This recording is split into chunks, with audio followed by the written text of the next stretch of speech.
Yeah. What inspired you to break away a little bit and write Nixon as a movie?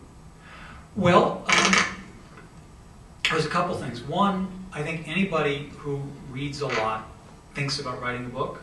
In the same way, I guess, if you're a jogger, you think about running a marathon. So I wanted to write a book, and I started working on it. I've been a journalist for about 15 years, and I think this is true throughout life. You reach a point where you want to take things to the next level, which sounds like sort of a sports cliche, but it's true. So I thought about writing a book, and Nixon was, and still is, a great passion of mine. And I very much like the movies. And so these things are all kind of stewing in me. And then this is a rare case of a book where an author can specifically cite the moment where it started. A friend of mine is a man named David Thompson, who writes about movies and is the author of Biographical Dictionary of Film, which if you like movies, you really have to read. It's just fabulous. And we were talking on the phone the day after Nixon died, and I said to him, you should write something about Nixon in the movies. And he said, no, you should. And a Tumblr clicked, and originally it was just going to be an essay, and the more I looked into it, the more stuff I found out, and I figured, well, maybe there's a movie here. Yeah, the Nixon movies, the movie. Interesting slip. I think there's a book here, and it took another 10 years, but there was. And any of you who are writers, journalists especially, it's a tremendous experience to write a book because, yes, it builds upon what you do, but it stretches you in ways that are very rewarding and very interesting.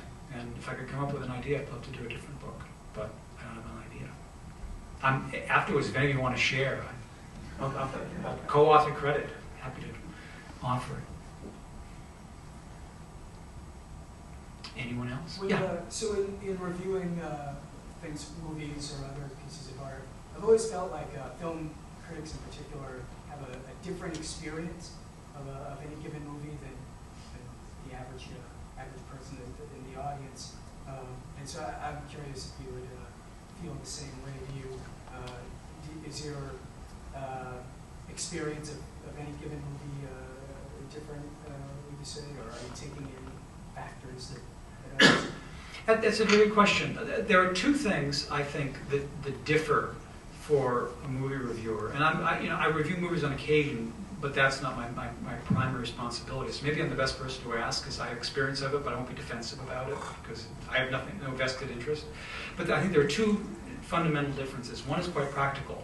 Almost all movies that reviewers review, they see at screenings.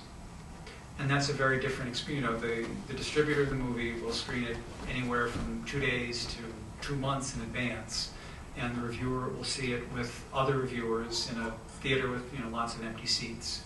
And that's just a different experience. One of the things that I loved about Pauline Kael as a writer who reviewed movies was that she tried whenever possible to see a movie with an audience. And one of her most memorable reviews was of the movie Equus, and she said the only honest sound in the theater was that of the man snoring in the seat behind me, which is about as good a put down of a movie I can ever think of. But anyway, so there's that in practical terms. But more generally, anyone, I would hope, who's writing professionally about movies is going to have seen so many movies and is going to have such a vastly broader frame of reference that he or she can't help but see it somewhat differently from the average moviegoer. That said, I think the fundamental aspect of the experience is the same for both of them. That being, and oddly enough, we were talking about this at the school paper a little while ago, you go into the movie and you want to have a good time.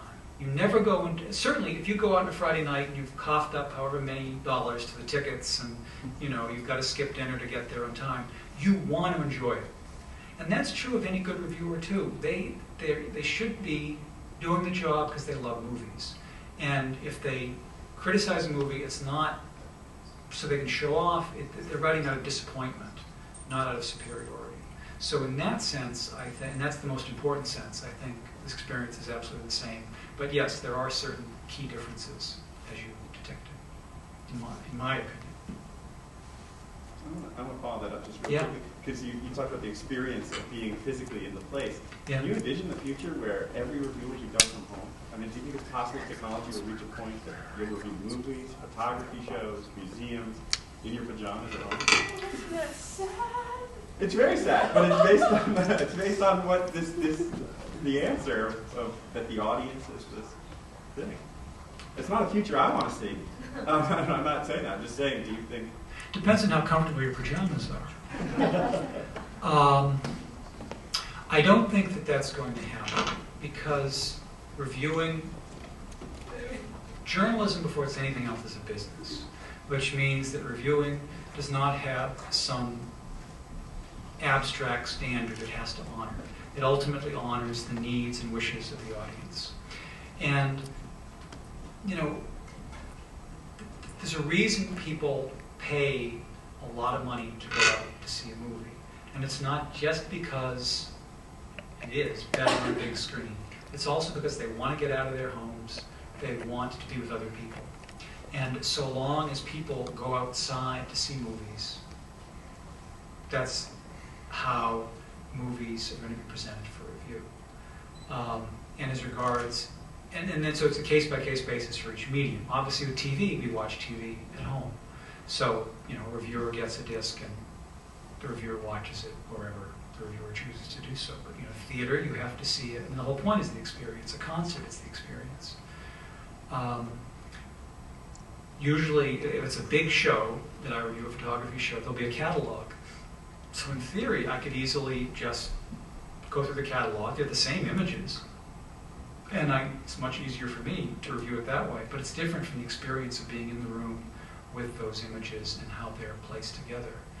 So for reasons really that are more practical and commercial than principled and idealistic, I don't think it's going to change. So rest assured, and don't think you have to lay in an extra pair of pajamas. Yeah. Has hearing from your audience made you change your hypothesis on anything, or change the way you write now that they interact with you more freely?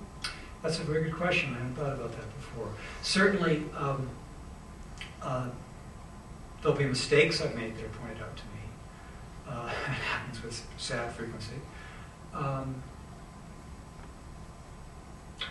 I don't think there's been a case where someone has argued so well that my opinion was wrong that I said to myself, oh my God, that person's right. I blew it. But that's in the nature of opinion. Opinion is such, you know, there's a great phrase that Henry James had for the novel, a loose, baggy monster. An opinion, if you have any kind of intellectual honesty, meaning if you retain some element of doubt, opinion is a loose, baggy monster. So it would take an awful lot of punching and shredding of the loose bagginess for me to say it's completely wrong. I don't know if that answer makes much sense, but it works for me. I mean, it's great. And the one thing I'll say to every reader who writes to me, regardless of whether it's favorably or unfavorably, is the single best compliment I can get from readers that they take the trouble to write. I hope they write favorably, but even if they don't, it's great. Okay. I want to thank Well, Mark Feeney. Thank you all very much.